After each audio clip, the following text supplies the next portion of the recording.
ॐ गुरुर्ब्रह्मा गुरुर्विष्णु गुरुर्देवो महेश्वरा गुरु साक्षात् परब्रह्म तस्मै श्री गुरुवे नमः। नित्यं शुद्ध निराभासं निराकारं निरञ्जनं नित्यबोध चिदानन्दं गुरुर्ब्रह्म नमाम्यहम्।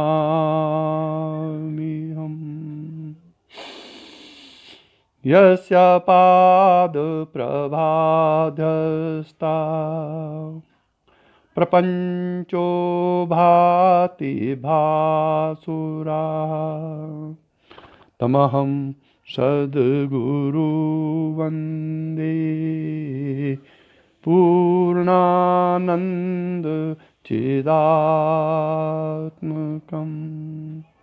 पूर्णानन्द चिदात्मकम्।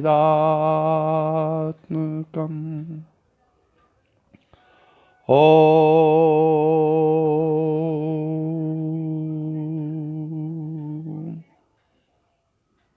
भगवत स्वरूप सद्गुरुदेव श्री देवेंद्र विज्ञानी जी महाराज के चरण कमलों में प्रणाम करते हुए इस परंपरा के सभी साधकों की आध्यात्मिक उन्नति की प्रार्थना श्री चरणों में करते हुए कल के प्रसंग के अनुसार मृत्यु पर जो प्रसंग चल रहा था, श्रीमती सुभा खांडेकर के निवेदन के कारण उस प्रवचन को आगे बढ़ाया जा रहा है। यह प्रवचन अधिकतर स्वानुभूत आधार पर है। योग वशिष्ठ सार में गुरुदेव का कथन है कि जब शास्त्रों का वचन, शास्त्रों की जो वाणी है और गुरु के उपदेश और अपने अनुभव, शास्त्रों की वाणी या शास्त्रों के वचन, गुरु के उपदेश और अपना अनुभव तीनों एक हो जाएं तो समझ लो कि अब सही मार्ग पर चल रहे हैं हम। इसमें सबसे श्रेष्ठ अपना अनुभव है। शास्त्र भी नाना प्रकार के हैं, गुरु भी नाना प्रकार के हैं, लेकिन अपना जो अनुभव है वो नाना प्रकार का नहीं है। इसलिए इन तीनों में सबसे श्रेष्ठ अपना अनुभव माना गया है और अपने अनुभव को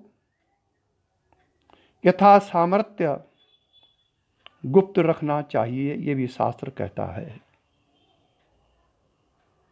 लेकिन श्रीमती सुभा खांडेकर की जो जिज्ञासा है मृत्यु के बारे में, उसको मैं इस बंधन से तोड़ रहा हूँ, शास्त्रीय बंधन से, कि अपने अनुभव नहीं बताने चाहिए।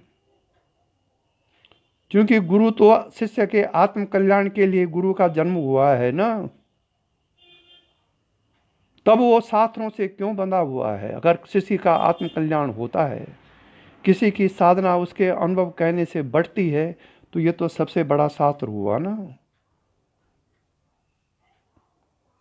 इसलिए मैं अधिकतर मृत्यु के बारे में जो अपने अनुभव हैं उसको इस प्रवचन में अधिकतर शेयर करूंगा। सुपात्र जिज्ञासु साधक इससे लाभान्वित हो सकते हैं और जो अपात्र हैं, कुपात्र हैं, वह इसको असंभव जैसा मान करके अपनी अवनति ही करेंगे।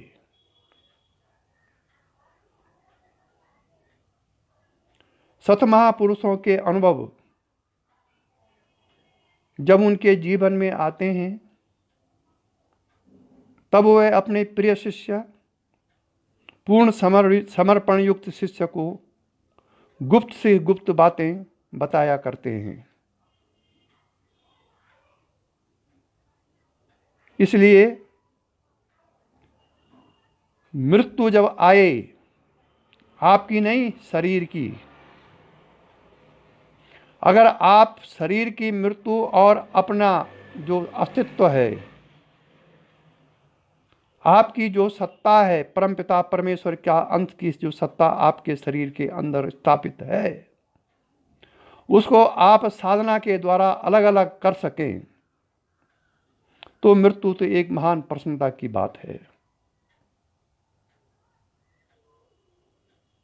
और कटु सत्य यह है कि बाल, युवा और वृद्ध अवस्था जैसे आती है इस तन में, तैसे तन के परिवर्तन से धीर शोक नहीं करते मन में। गीता। इस शरीर की बाल अवस्था, वृद्ध अवस्था, जवानी अवस्था, जीर्ण अवस्था, शीर्ण अवस्था आती है, आपकी नहीं आती है।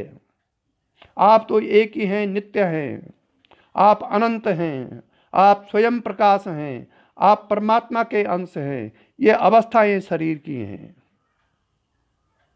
और चूंकि शरीर की अवस्थाएं बदलती रहती हैं, इसलिए इसी की मृत्यु होती है।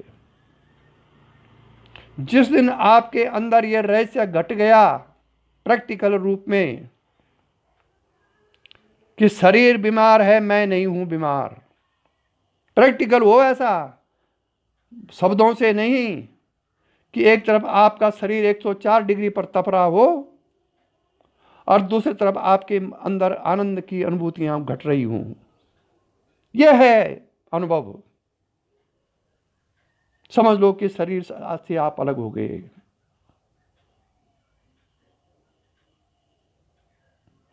दो 2013 की बात है, इसको कोई अन्यथा न ले।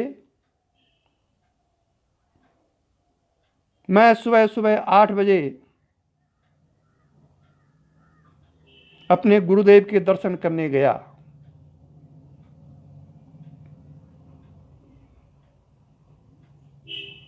कोई एकांत में ऊपर वाले कमरे में बैठे हुए थे, बड़ी भव्य छवि उनकी दिखाई दे रही थी।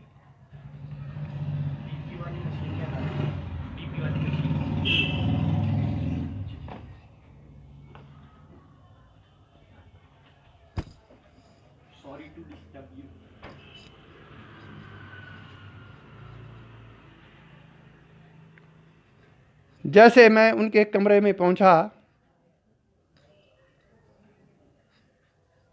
उन्होंने मुझ पर दृष्टिपात किया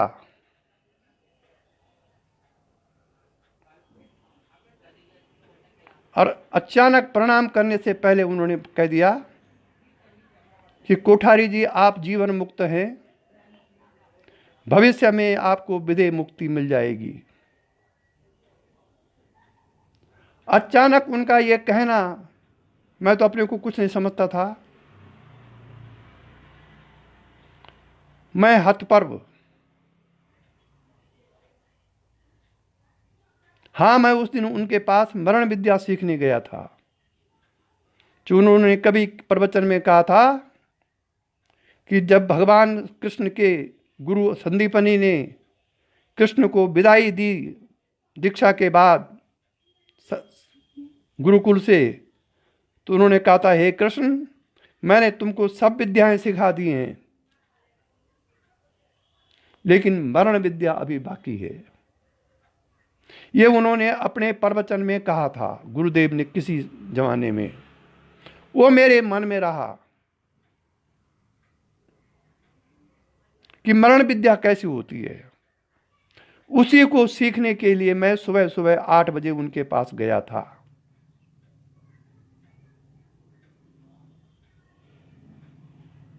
और जाते ही उन्होंने ये कह दिया मुझको उसके बाद मैंने प्रणाम किया उनको, क्योंकि मेरे कमरे में प्रवेश करते ही उनकी दृष्टि जैसे मुझ पर पड़ी, उन्होंने ये कह दिया और मैं समझ गया कि मेरा साधन, जीवन पंथ का साधन सार्थक हो गया।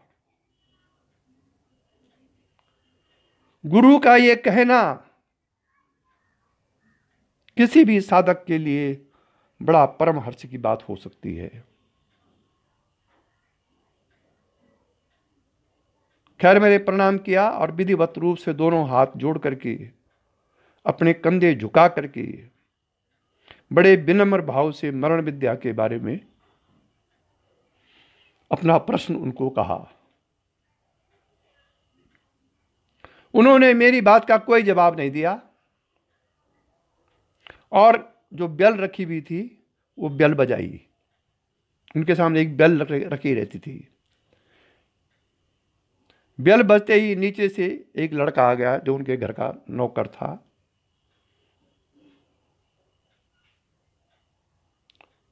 उन्होंने कहा, कोठारी जी के लिए चाय लाओ।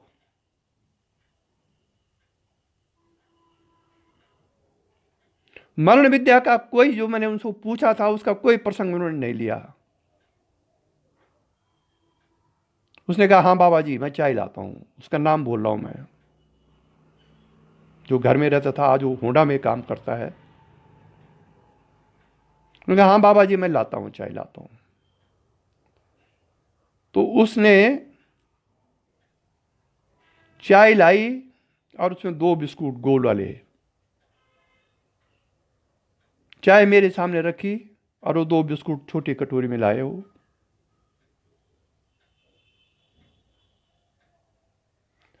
गुरुजी ने एक बिस्कुट उठाया और अपने हाथ से मुझे खिलाया। मैंने चाय पी। मरण विद्या के बारे में उन्होंने कोई प्रश्न मुझसे नहीं किया और न कुछ बताया। चाय पी। चाय पीने के बाद उन्होंने कहा, कोठारी जी आप जाओ।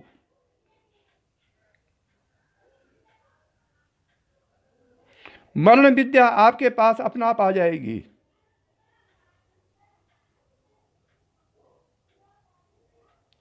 तुम्हारे आंखों में इतना तेज है कि कहीं भी तुम आज दृष्टि डालोगे उनको क्रियाएं हो जाएंगी।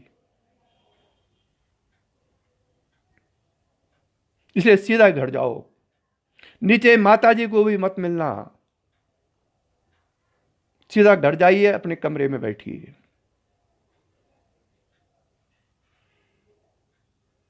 और मैं उनकी आज्ञा का पालन करते हुए, जो मेरे संतरे ले जा रखे थे, उस संतरों में एक संतरा उन्होंने मुझे दिया और कहा, अब जाओ, सीधा अपना घर जाना, 1 घंटा साधन में बैठना।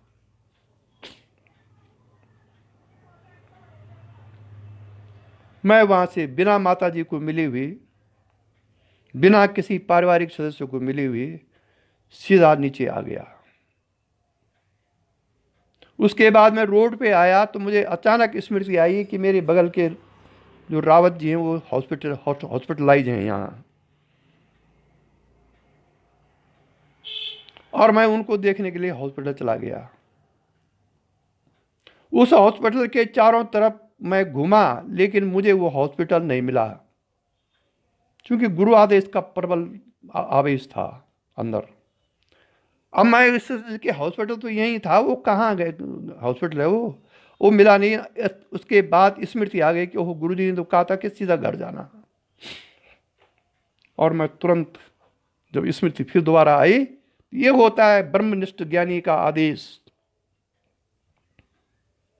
और मैं बिना रावत जी को मिले हुए सीधा घर आ गया। 1 घंटा साधन में बैठा अपने बेड के ऊपर, और मरण विद्या का राज मेरे अंदर आ गया।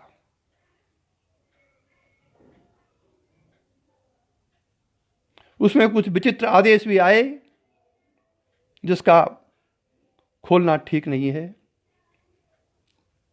क्योंकि कौन विश्वास करेगा इन आदेशों पर।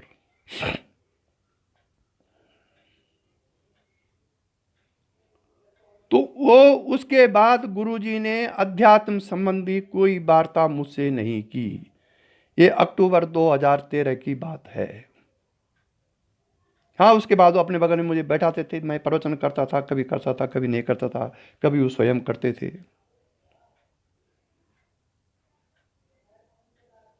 ये जो वार्तालाप उनका मेरा था वो अध्यात्म संबंधी अंतिम वार्तालाप था। उसके बाद मैं लगातार जाता रहा 2013 से 2016 तक। एक महीना एकांतवास भी रहा।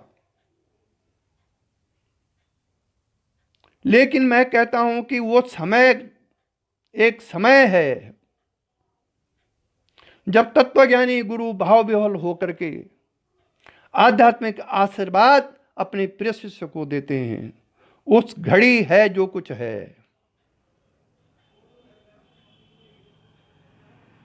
इसलिए वो मरण विद्या का जो ज्ञान है वो व्यक्तिगत अनुभव है।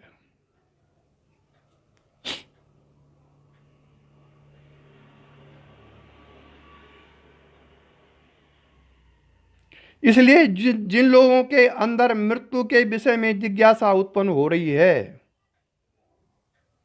या जिज्ञासा उत्पन्न होगी भविष्य में, वो बड़े भाग्यशाली शिष्य हैं। क्योंकि मृत्यु को यदि जान लिया फिर सब कुछ जान लिया। मृत्यु ही तो हमारा बंधन है। अगर मृत्यु की जिज्ञासा को या मृत्यु की घड़ी को हमने पार कर दिया तो आत्मज्ञान तो बड़ा सुलभ है फिर।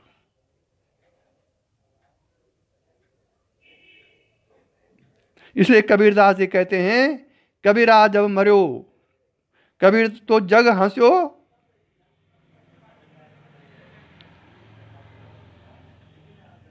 कि मुझे याद नहीं आ रहा है पूरा। कबीरदास का भाव यह था कि जब मैं मरता हूं तो ये संसार रोता है, लेकिन मेरे लिए हंसने की बात है। मैं कहां मर रहा हूं। इसलिए मृत्यु अज्ञानी की होती है,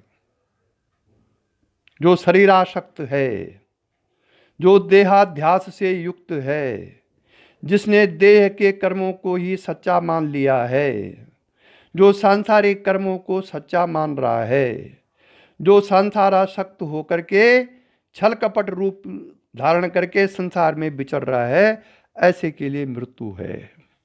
ब्रह्मज्ञानी के लिए मृत्यु कहां है। ब्रह्मज्ञानी तो मृत्यु के पार होकर के उस शरीर छोड़ने की प्रक्रिया का वर्णन करता है और प्रसन्नता होती है उसको जब मृत्यु आती है।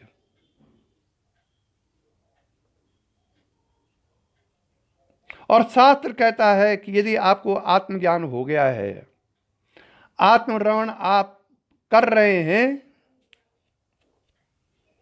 और आपको कुछ आत्मरमण में कुछ कमी महसूस होती है आत्मनिरीक्षण के द्वारा, तो आप आत्म स्थिति के लिए अपनी आयु तक बढ़ा सकते हैं।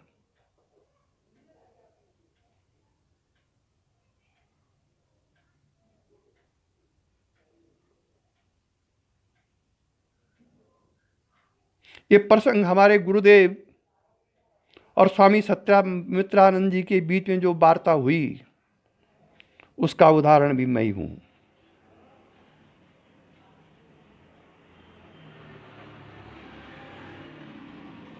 उन्होंने स्वामी सत्यामित्रानंद भारत माता वालों से पूछा था, अनुभव तो गुरु जी ने पहले कर लिया था, लेकिन ज्ञानी हमेशा अनुमोदन चाहता है बाहर से, वो उसकी निराभिमानता है।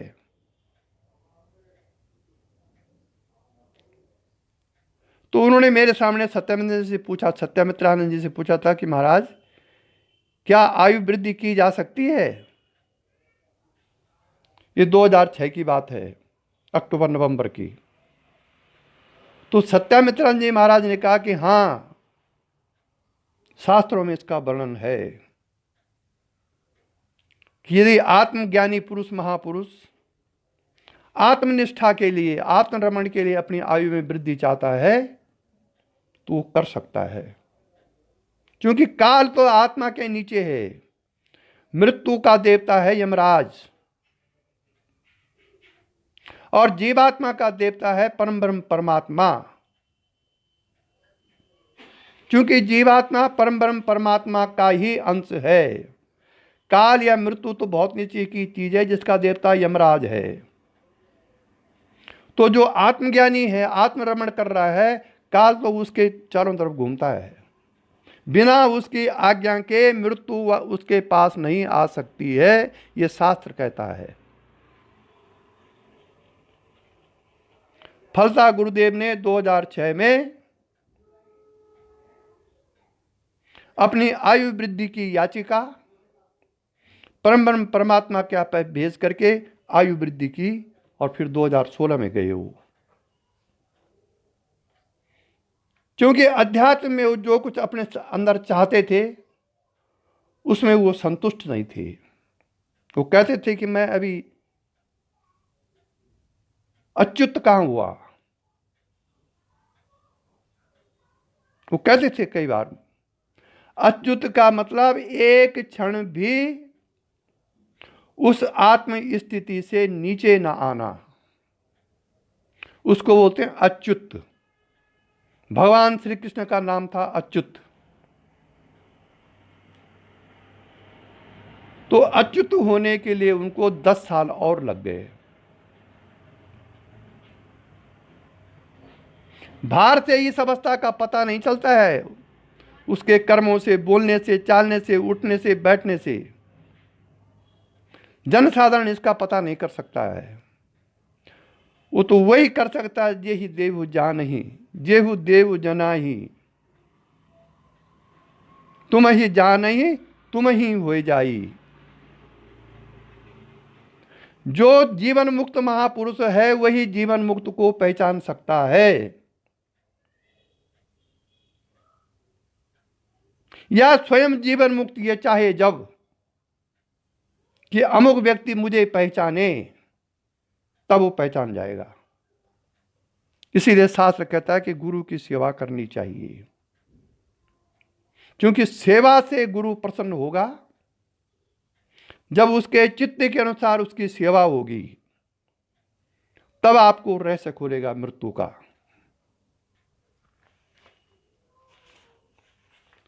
क्योंकि शास्त्र कहता है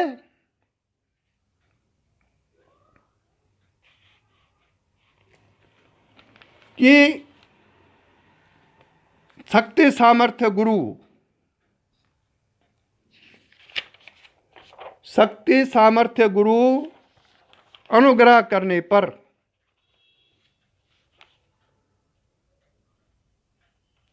मतलब समर्थ गुरु अनुग्रह करके किसी भी शिष्य को कुछ भी बना दे। समर्थ गुरु।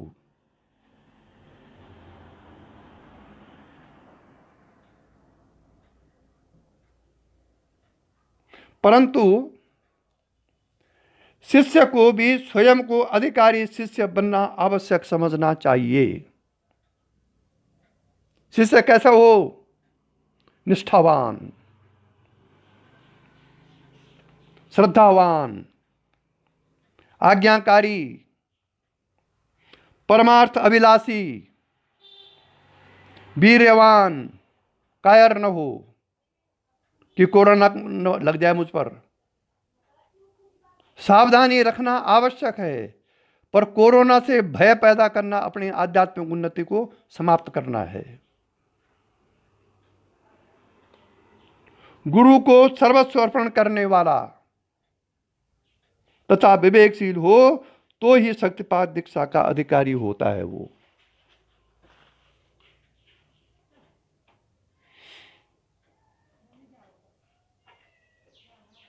शक्तिपात दीक्षा का यदि ठीक से शक्तिपात हो गया और आपके गुरु में ठीक से श्रद्धा निष्ठावान हैं आप,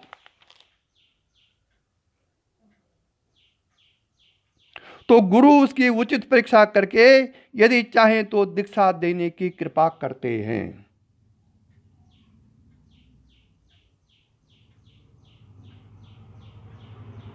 और उस शक्तिपात के समय गुरु शिष्य के बीच में शक्ति का कार्य अनिर्वचनीय है। आप वर्णन नहीं कर सकते हैं क्या होता है उस समय। शायद सुबह खांडेकर जी को यह अनुभव प्राप्त है। उनकी स्थिति बड़ी विचित्र हो गई थी। बीच में शून्य से सांप निकलते दिखाई दे रहे हैं, लगातार अश्रुधारा बह रही है, परेशान हो गई थी वो, क्या हो गया है ये। लेकिन वो पूर्व जन्म की शादी का पूर्व जन्म से करके आई हैं वो, इसलिए यहां तुरंत स्पर्श करते ही, दृष्टिपात से ही उनको ऐसे ऐसे अनुभव होने लग गए। इसलिए गुरु शिष्य के बीच में जो शक्ति का कार्य है अनिर्वचनीय है। आप वचन से, वाणी से उसका वर्णन नहीं कर सकते हैं। दृष्टि, स्पर्श अथवा संकल्प द्वारा शक्तिपात होने पर शिष्य ऐसा अनुभव करता है कि कोई दिव्य शक्ति उसके अंदर प्रवेश कर गई है।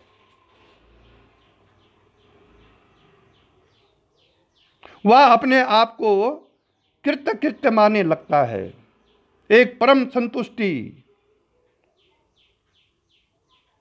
उसे कई प्रकार के अनुभव तथा क्रियाएं आरंभ हो जाती हैं। इस प्रकार विभिन्न प्रकार के लक्षणों से मूलाधार में प्रसुप्त शक्ति का जागरण जानने में आता है।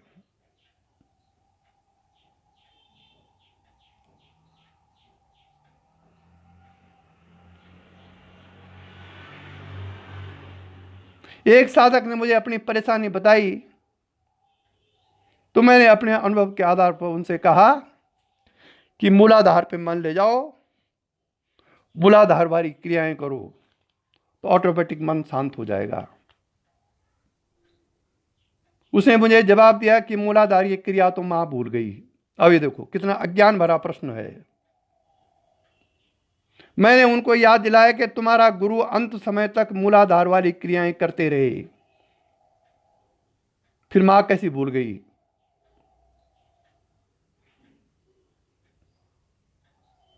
वो कहते थे कोठारी जी ये चक्री बंद नहीं होती है, वो हल्के हल्के घूमते रहते थे लास्ट तक, अंतिम समय तक। साधक वर्ग यदि चाहें तो उनका अंतिम जो यात्रा थी उसका वर्णन मैं कर सकता हूं यदि चाहें।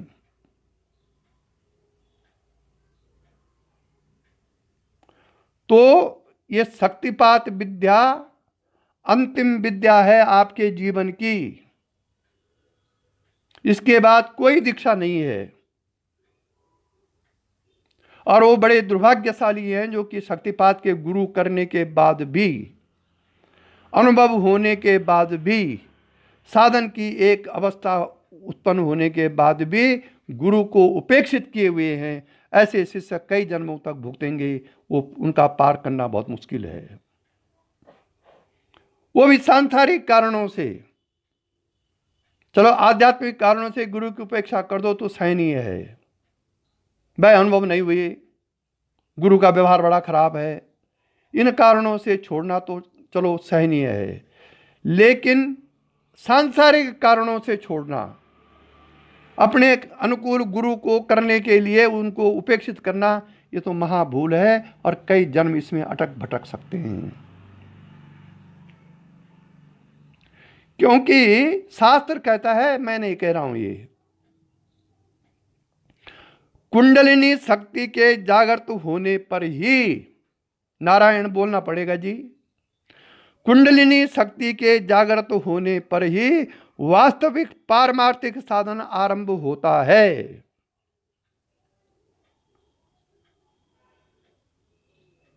उपयुक्त साधन ढूंढने के लिए सिरक पाई करने या इधर उधर भटकने की आवश्यकता नहीं रहती।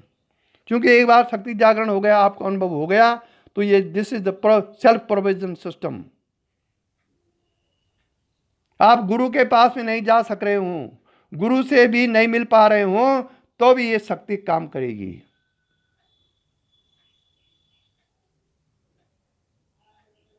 सभी प्रकार के विघ्न बाधाओं का सामना करने के लिए उत्साह, धैर्य, तथा मार्ग निर्देशन अपने अंतर से ही प्राप्त होने लगते हैं।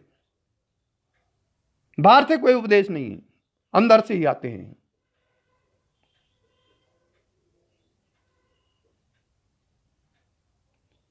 भगवान को बाहर ढूंढने के स्थान पर अपने अंतर में ही उसकी अनुभूति स्वरूप विभिन्न प्रकार के अनुभवों तथा क्रियाओं के कारण शास्त्रों एवं गुरु वचनों पर विश्वास बढ़ने लगता है। जब आप अंतः अनुभव को प्रकट करने लगती है वो शक्ति,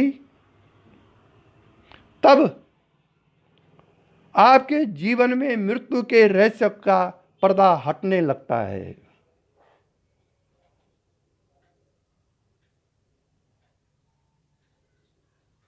शास्त्रों में इसका वर्णन है। अंत समय में शास्त्रों में 5 आकाश कहे गए हैं। यदि आपकी चित्त शक्ति उन 5 आकाशों को पार करते हुए आकाश, महाकाश, सूर्याकाश, सूर्याकाश, विद्युताकाश और महाकाश, चिदाकाश, इस प्रकार से 5 आकाश हैं शास्त्रों में वर्णन। अगर आपका चित्त उन आकाशों से 5 व्योम जो कहे गए महाविज्ञान में, उन 5 आकाशों से पार करता हुआ चिदाकाश में पहुंचता है तो मृत्यु बहुत पीछे छूट जाती है, आप मुक्त हो जाएंगे। शक्तिपात में ये अनुभव है जब साधना काल में उन 5 आकाशों का साक्षात्कार साधना काल में होता है। ये हैं ऐसे साधक जिनको इन 5 आकाशों का अनुभव जीवन में ही हो गया है। इसलिए यदि आपका मन, यदि आपका चित्त, यदि आपका धारणा, यदि आपकी स्वयं सिद्धि के कारण आप अपने शरीर से भार हो सकते हो, जैसे कि साधना काल में होता है क्रियाओं के माध्यम से, तो मृत्यु का रहस्य उठ जाएगा। क्योंकि मृत्यु तो एक खेल है जीवन का। मृत्यु एक शरीर का परिवर्तन होने की एक प्रक्रिया है। जब एक शरीर से दूसरे शरीर में जाते हैं और दूसरे शरीर से तीसरे शरीर में जाते हैं, इस प्रक्रिया को मृत्यु कहते हैं। जो कि मुक्त अवस्था में या उच्च लोकों की अवस्था में, ब्रह्मलोक आप जाएंगे मृत्यु पीछे छूट जाएगी। विद्युत लोक जाएंगे, तारा लोक जाएंगे, सूर्य लोक जाएंगे, मृत्यु पीछे छूट जाएगी। क्योंकि शरीर तो पहले छूट जाता है जब इसका अंत समय आता है, और आपका चित्त उसके बाद जब शरीर से भार होता है चेतना शक्ति, और उस चेतना की शक्ति के साथ सूक्ष्म शरीर होता है, कारण शरीर होता है, तो तब ये अनुभव होते हैं। शरीर तक ज्ञानी और अज्ञानी की एक ही गति है, नारायण बोलना पड़ेगा। शरीर छूटने तक ज्ञानी और अज्ञानी की एक ही गति है। जब शरीर छूट जाता है तो ज्ञानी के हृदय आकाश में एक प्रकाश का पुंज उदय होता है, और वो प्रकाश ये भौतिक प्रकाश नहीं है जो दिखाई देता है, वो एक ज्ञान का प्रकाश है। और उदान वायु से, उदान नामक वायु से, उदान वायु नाड़ी से जो हृदय से ऊपर सिर की ओर जाती है, वहां से प्राण संचरण होता है ऊपर की तरफ। साधना काल में कई लोगों को यह अनुभव होगा। वो सुशांत है उड़ीसा में, उसको यह अनुभव है। उसकी आंखें ऊपर उड़ जाती हैं प्राण जब ऊपर शास्त्रार्थ में जाता है, लेकिन वो घबरा जाता है। तो उदान वायु से प्राण ऊपर उठता है, और जो नाड़ी हृदय से सहस्त्रार्थ तक जाती है, वहां से ऊपर उठ करके शरीर के बाहर हो जाता है, और फिर समष्टि भाव में जाते हुए वो ब्रह्मलोक पहुंचता है। ब्रह्मलोक भी उसी के लिए है जिसने जीवन काल में यह संकल्प किया है कि मुझे ब्रह्मलोक जाना है।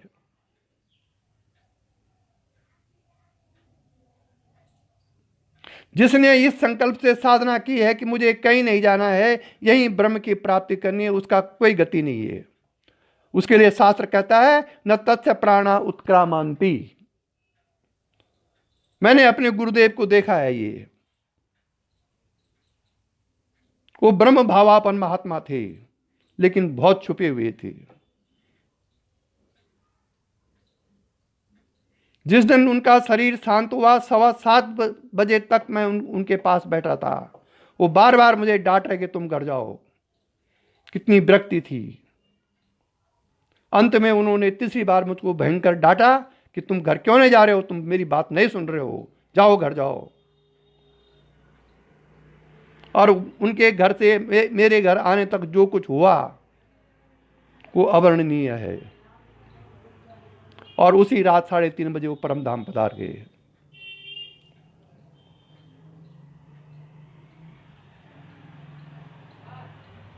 इसलिए आत्मज्ञानी संत, परमात्मा प्राप्त संत इस कलयुग में दुर्लभ है। और जिनका सानिध्य ऐसे संतों से रहा, चाहे वो 1 घंटे के लिए रहा हो, वो परम भाग्यशाली हैं। उनका सांसारिक जीवन कैसे हो उससे मतलब नहीं है, लेकिन भावना चाहिए वो ऐसी।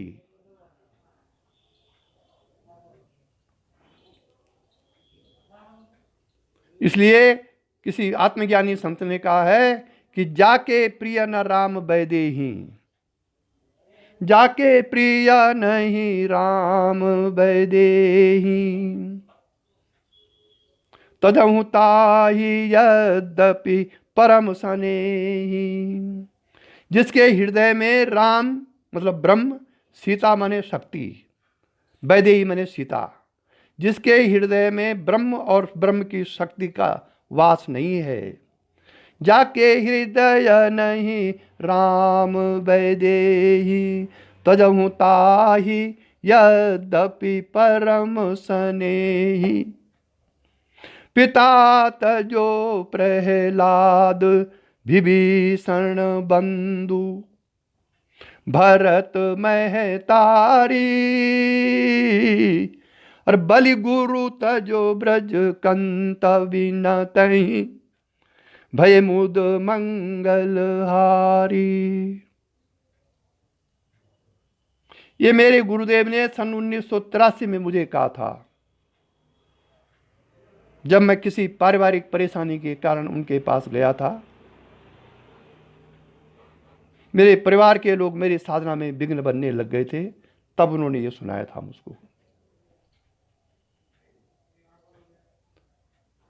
पिता तजो प्रहलाद, प्रहलाद ने अपने पिता को त्याग दिया। त्यागने का अर्थ व्यवहार त्याग नहीं है, आंतरिक रूप से है। पिता तजो प्रहलाद, प्रहलाद ने पिता को त्याग दिया। भरत महतारी, भरत ने माता कैकेयी को त्याग दिया राम के लिए।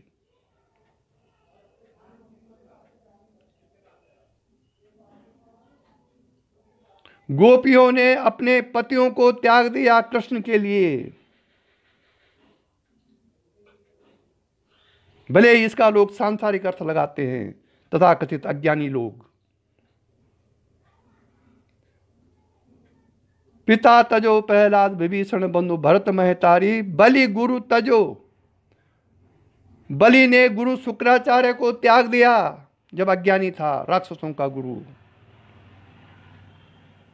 बलि गुरु तजो ब्रज कंत विनतहि, गोपियों ने अपने पतियों को त्याग दिया भगवान श्री कृष्ण के लिए।